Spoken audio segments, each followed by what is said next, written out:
구약 성경에 나오는 하나님께서 쓰셔서 복받는 인물들을 보면 우리보다 나은 조건, 말하자면 내면의 성품적으로나 주변의 정황으로 볼 때에 우리보다 나은 자들이 거의 없다는 것을 발견하고 우리가 큰 위로를 받을 수 있습니다. 오늘 창세기 25장, 26장에 걸쳐서 나와 있다시피 아브라함과 사라와 이삭의 관계도 참으로 미묘합니다. 백세 넘어 어렵게 얻은 자식을 애지중지함으로 말미암아 그 부모 자녀 관계 또는 부부간의 남녀 관계 이런 것들을 통해서 그걸 통해서 그 옛사람의 성품으로 말미암아 하나님께로부터 멀어지게 하는 작용을 한다 이 말입니다. 그렇죠? 하나님 대신에 그것들을 심리적 우상물로 삼을 수밖에 없는 인간의 옛 성품에 어쩔 수 없는 그런 죄성에 젖어 있다는 것을 볼 수 있습니다. 특히 이삭 같은 경우는 참으로 이 외상, 트라우마틱이라고 하죠. 그 제물로 끌려갈 때 그 마음에 상처가 있었어요. 그죠? 이런 그 마음속에 깊은 상처를 가지고 있는 이삭을 통해서 이삭도 그런 여러 가지 주변의 상황 속에서 나타나는 상처로 말미암아 노년에 맏아들 에서를 편애한 사실이 드러납니다.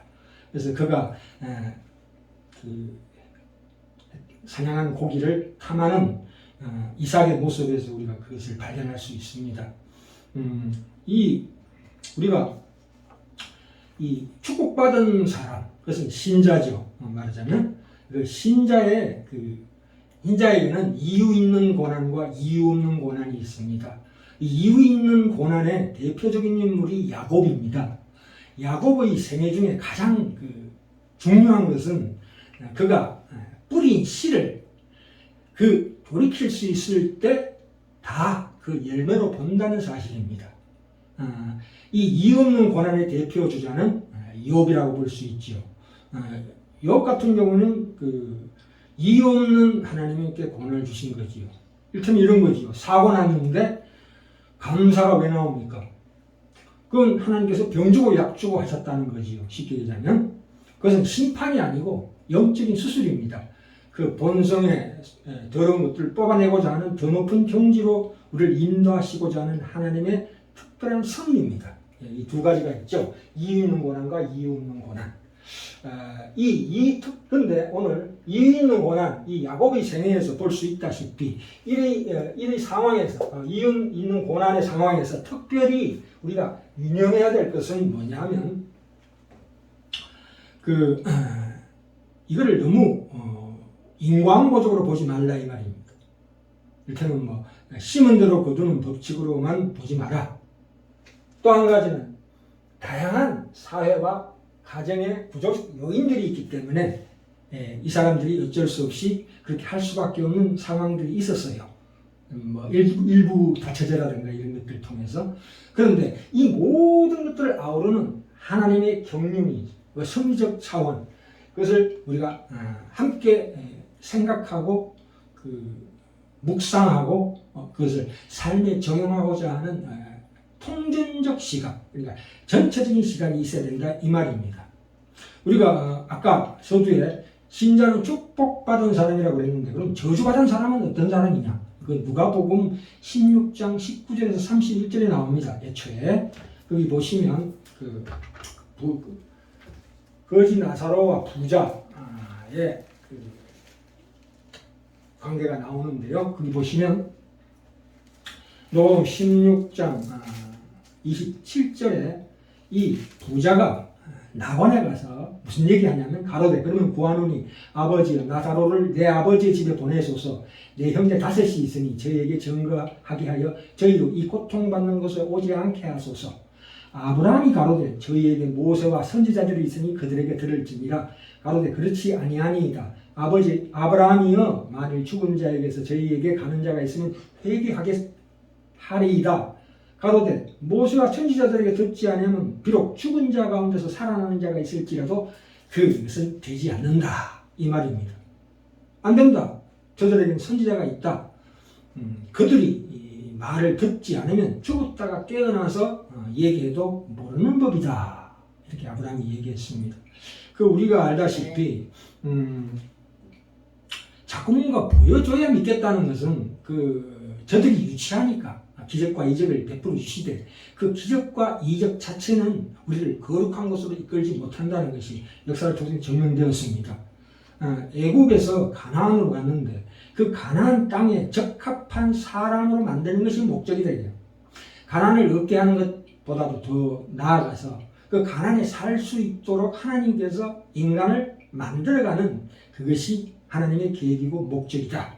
그래서 우리가 야곱의 생애 또 야곱과 그 아들들, 그 아내들을 통해서 우리가 확인할 수 있습니다. 그렇죠? 네. 우리가 이 12지파가 있죠. 사도행전 1장에 나옵니다. 그 유다 대신에 마띠아를 세웁니다. 12제사로. 이 마찬가지로 여기 이 야곱의 아들들도 12지파, 레위지파까지 합치면 13지파죠.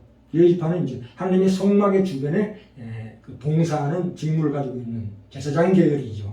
나중에 이제 나중에 나오는데 레아의 아들 중에 시므온 지파는 특별히 유다 지파에 흡수가 됩니다. 그 시므온과 그 레위는 큰 죄를 지었거든요.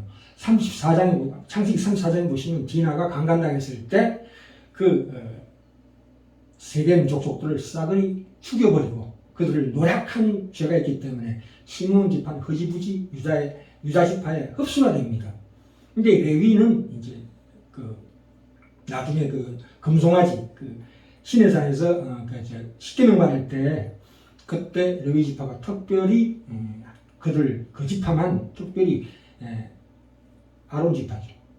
그 지파들이 특별히 하나님께 특별히 충성하고 결단한 것을 공을 받아서 이제 제사장 계열이 되는 거죠. 이건 좀 이따 말씀드리기로 하고. 자, 여기 보세요. 근데 야곱이 안타깝게도 그 자녀들과의 관계에서 드러난 문제가 역시 편애였습니다. 에서를 사랑하는 편애라고요. 아버지 이삭이 에서를 편애했던 것처럼 그도 마찬가지로 요셉을 편애했던 것이 사실입니다. 그렇죠? 이것은 대대로 내려오는 그 계보에서 확인할 수 있습니다. 창세기 21장에 가시면 아브라함도 특별히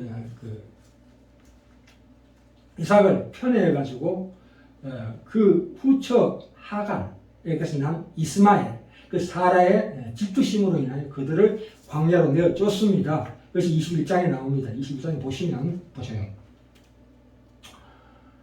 사라가 본즉 아브라함의 아들 애굽 여인 하갈의 소생이 이삭을 희롱하는지라 물론 장난쳤겠지요. 10절에 그가 아브라함에게 이르되 이 여종과 그 아들을 내쫓으라.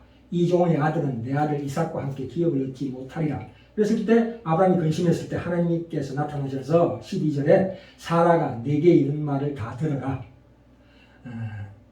그러고 나서 13절에 하나님께서 그러나 여종의 아들도 너의 시다. 그러니까 그로 한 민족을 이루게 하리라 이렇게 하셨습니다. 참 이 하갈과 이스마엘을 볼 때에 참으로 제가 이 말씀을 볼 때 참 깊은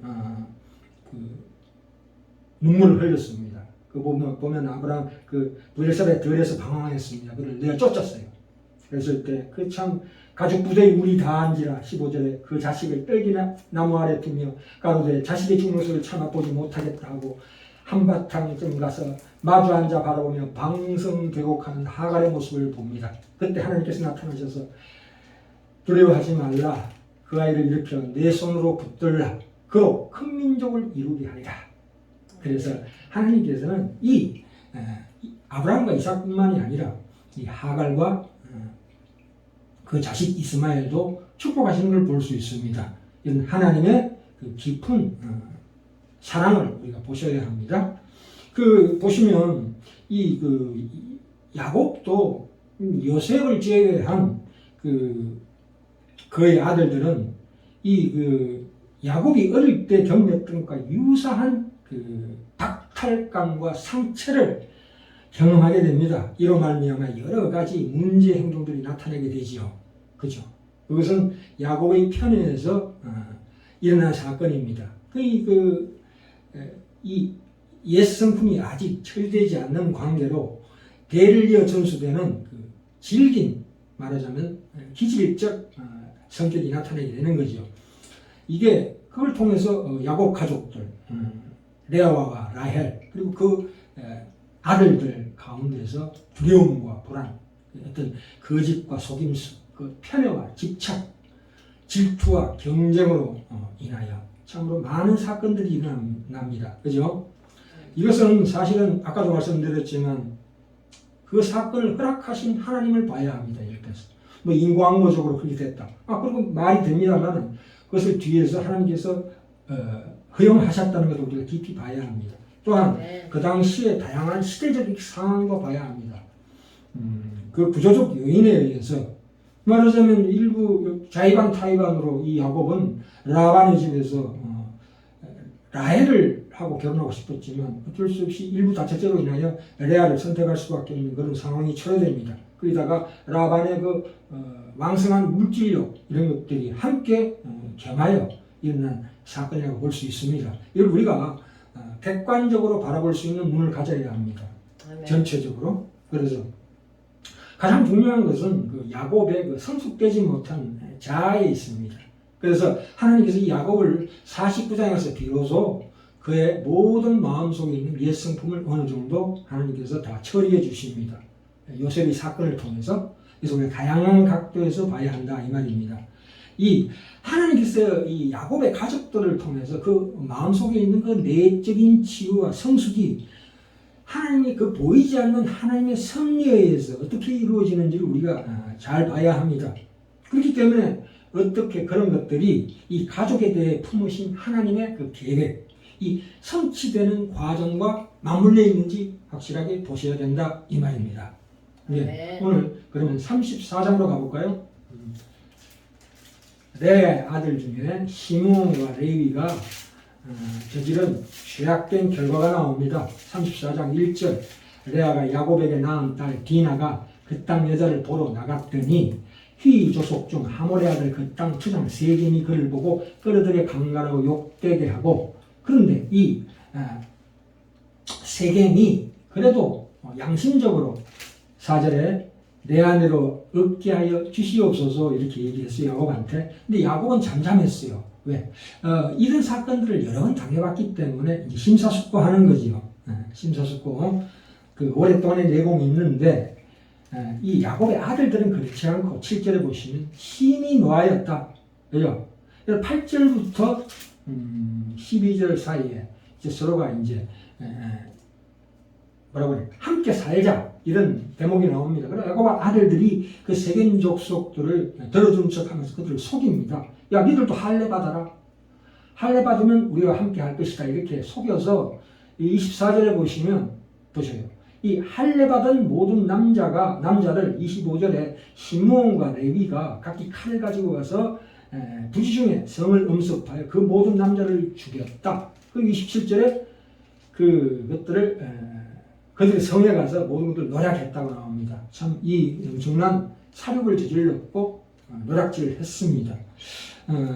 이것은 먼저 말하면 야곱의 잘못일 수 있습니다. 왜냐하면 야곱이 그 에스와 화해했습니다. 그 전에 보시면 화해했는데도 불구하고 고향으로 돌아가지 않고 이 세겜에 머물러 있다가 딸 디나가 세겜 족속에게 강간을 당했습니다. 이 결과를 보기 이전에 그 원인이 먼저 야곱에게 있다고 보셔야 합니다. 그죠? 아멘. 단순히 뭐 여자가 싸돌아다니까 그런 죄를 당하지 그렇게 보시면 안 돼요. 그죠? 이 창세기를 우리가 시작하면서 하나님의 계획과 뜻하시는 일에 대한 그런 것에 대한 이스라엘 백성들이 그 이해를 하지 못하고 있습니다. 왜 하나님께서 다른 민족과 구별시키는가? 그것은 하나님의 백성으로서의 구별됨을 제대로 인식하게 하시기 위해서 그렇게 하셨다 이 말입니다. 이방 족속과의 경계가 무너져서 차별이 없는 그 분별이 없는 그 느슨한 삶, 그러니까 그들의 문화를 따라가고 향락에 젖어가는 그런 삶을 살고 있는 것을 정확하게 지적하는 데서 이 중요성을 볼 수 있습니다. 그렇죠? 그게 세겜 족속들이 한 민족이 되자, 한 나라가 되자 하는 이런 것들은 말하자면 바벨탑 사건하고 똑같아요. 창세기 11장에 나오는 바벨탑 사건에서도 인간 중심의 나라를 만들자는 거죠.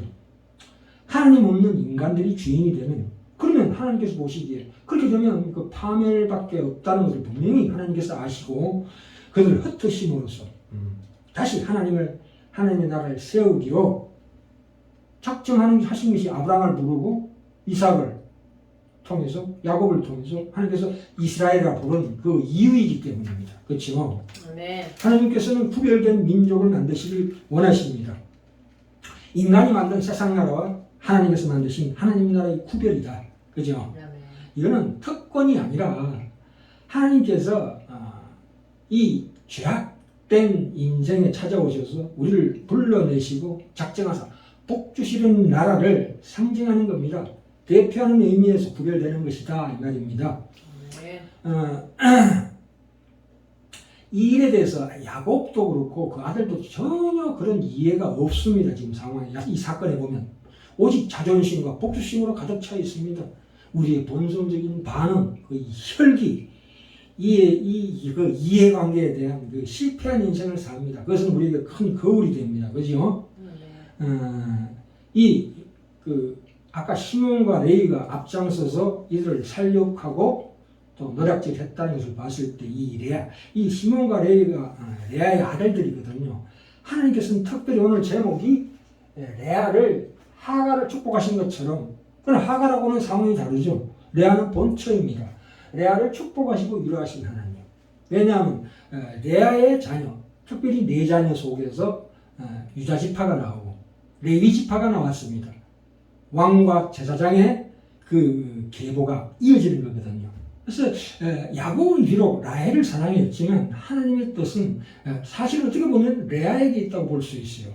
그 라헬에게서 난 자식이 베냐민하고 요셉이잖아요. 근데 요셉 지파란 게 없고 나중에 12지파 나갈 때 에브라임과 므낫세, 이것도 순서가 바뀌어져 있습니다. 므낫세가 장남인데 므낫세를 밑으로 내리고 에브라임을 위에 세운 것은 하나님의 뜻이라고 볼 수 있습니다. 그래서 오늘 레아의 아들들에서 잠깐 훑어보고 다음 시간 넘어가기로 할게요. 이 보시면 일부 다처의 상황에서 이 레아가 당하는 이 고통이 얼마나 크겠습니까? 자기 남편이 라헬을 사랑했습니다. 자기는 사랑하지 않았다. 그런데 하나님께서 참으로 기이하게도 29장에 볼까요? 창세기 29장 보시면 먼저 라헬의 태를 여는 것이 아니라 레아의 태를 여십니다. 보세요.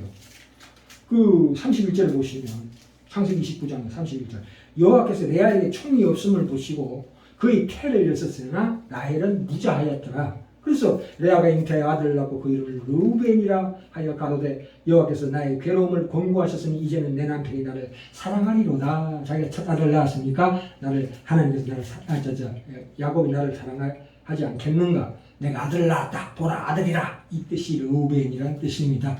그죠? 그 다음에 보시면 33절에 시몬을 낳았습니다. 시몬이 뭡니까? 하나님께서 나의 이 강구를 들으셨도다. 란 뜻이 시몬이에요. 들으심. 밑에 보시, 그 주가 나오죠? 들으심. 네. 그 다음에 34절에 보시면 레위를 낳았습니다. 레위의 이름이 뭡니까? 연합입니다. 연합. 그러니까 예수도 교회와 우리 성도들의 연합을 상징하는 뜻이죠. 그래서 내 남편이 지금부터 나와 연합하리로다. 속에는 레아가 당한 그 상처를 치유하시고자 하는 하나님의 뜻이 숨어 있습니다. 그렇죠? 아멘. 35절을 보시면 그가 또 잉태의 아들을 낳고 가로되 내가 이제는 여호와를 찬송하리로다. 이게 이제 하이라이트죠. 유다. 아멘. 유다 이름이 뭡니까? 찬송하리로다. 그래서 이 유다의 계보에서 우리 주 예수 그리스도 나셨습니다. 왕 같은 제사장의 계보가 여기 나오는 거거든요. 그래서 레아는 그 본처였지만 그에 합당한 남편의 사랑과 인정을 받지 못했습니다.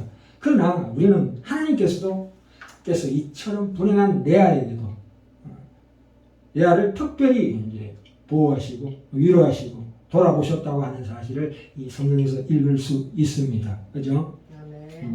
그것은 뭐냐? 레아가 남편과 아들을 바라보면서 왔다 갔다 하는 상황 속에서 드디어 레아의 마음이 결국은 남편이나 아들이 아니라 하나님을 향하게 되었던 것이 이 레아의 내적인 성숙의 과정이었다. 이렇게 보시면 됩니다. 그렇지. 우리가 여기에서 오늘 여기까지만 하겠습니다. 이걸 통해서 다음 시간에 이어서 야곱과 그 가족들을 통해서 하나님의 그 성리적 차원에서의 그 경륜을 이해하는 그 전체를 바라보는 하나님의 은혜에 대해서 우리 더 깊은 생각을 하게 하고, 그걸 통해서 우리 이 삶, 야곱과 그 가족들의 삶을 통해서 우리의 삶을 돌아보고 거기에 적용시킬 수 있는 우리의 삶이 되기를 간절히 원합니다. 아멘. 다음 시간에 또 하겠습니다.